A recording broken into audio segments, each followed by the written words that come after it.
மற்றவங்கள வச்சு மற்றவங்களுக்கு அந்த அதிர்வலைகளை செலுத்தி அவங்களும் நம்ம வழிக்கு கொண்டு வர வச்சு நிச்சயமாக நல்லா இருக்க முடியுங்க. தவறு செய்யும்போது இந்த அதிர்வலைகள் நம்மக்கிட்ட சரியாக செயல்படாதுங்க. நல்லதை நினச்சி நல்லதை செய்யும்போது இந்த அதிர்வலைகள் நம்மக்கிட்ட சரியாக சிறப்பாக இருந்து நம்மளை வழிகாட்டுங்க. அதன் வழி நம்ம பயணிக்கும் போது ஆனந்தம்ன்றது நம்மளால் உணர முடியும், மகிழ்ச்சியை உணர முடியுங்க. நம்ம எல்லோருமே என்ன அதிர்வலைகளை தவறாக வச்சுக்கிட்டு இருக்கிறதுனால தான் எல்லா தவறுகளுமே அந்த இடத்துல நடக்குதுன்னு புரிஞ்சுக்கணும். நிச்சயமாக உணர்ந்தால் இந்த தவறுகள் நடக்காதுங்க. இது நிறைய பேர் உணர்றதும் இல்லை, புரிஞ்சுக்கிறதும் இல்லைங்க. நம்மளுடைய எண்ண அதிர்வலைகள் எப்பவுமே சரியாக இருக்கணும். என்ன வேண்டுமோ அதை மட்டும் இறைவன்கிட்ட கேட்கணும். எப்பவுமே நல்லதையே நினச்சிக்கிட்டு நல்லதையே நம்ம செய்யும்போது நமக்கு பக்கத்தில் தவறு செய்கிறவங்க, நமக்கு தவறு செய்யணும்னு நினைக்கிறவங்க கூட நல்ல வழியில் நமக்கு பேர் உதவி பண்ணுவாங்கன்றத உணர்ந்துட்டாலே சிறப்பாக இருக்குங்க. எப்பவுமே அந்த அதிர்வலைகளை நியூட்ரனாகவே விடக்கூடாதுங்க, மைனஸ் ஆகவே விடக்கூடாது.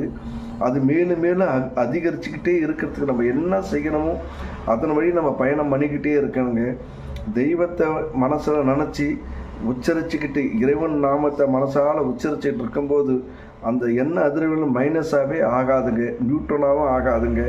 அப்படியே அழகாக கொண்டுட்டு போயிட்டு நம்மளுடைய வாழ்க்கையை சிறப்பாக வச்சுக்கலாங்க.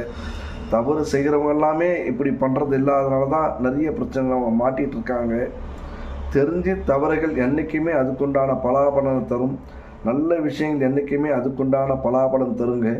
நம்ம எண்ணங்கள் சரியில்லைன்னா இதில் அதிகமாக பாதிக்கப்பட போகிறது யாருன்னு பார்த்தீங்கன்னா எதிராளி இல்லைங்க, நம்மளே கெடுத்துக்கிறதுக்கான விஷயத்தை அந்த இடத்துல விதைக்கிறன்றதை புரிஞ்சுக்கிட்டால் போதுங்க.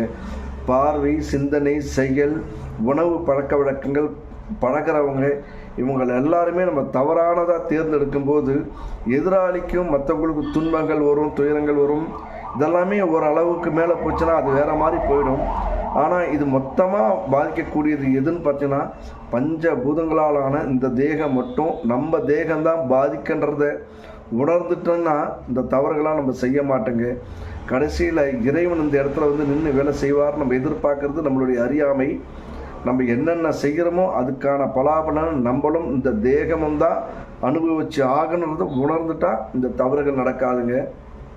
இந்த தேகமானது இந்த தேகத்தை கொண்டு செய்யக்கூடிய நல்லதுக்கும் இந்த தேகமே பொறுப்பெடுத்து அனுபவிக்கும், செய்யக்கூடிய தவறுக்குமே இந்த தேகம்தான் பொறுப்பெடுத்து அந்த லாப நஷ்டத்தை அனுபவிச்சு ஆகணுங்க. அதுக்கு தான் எண்ணம் அழகானால் எல்லாம் அழகாகும் சொல்கிற மாதிரி கண்ணால் பார்க்கக்கூடியது, காதால் கேட்கக்கூடியது, நுகரக்கூடியது, பேசக்கூடியது, உணவு, சிந்தனை, செயல் எல்லாமே அழகாக நல்லதாக நல்ல மாதிரியாக வச்சுருக்கு.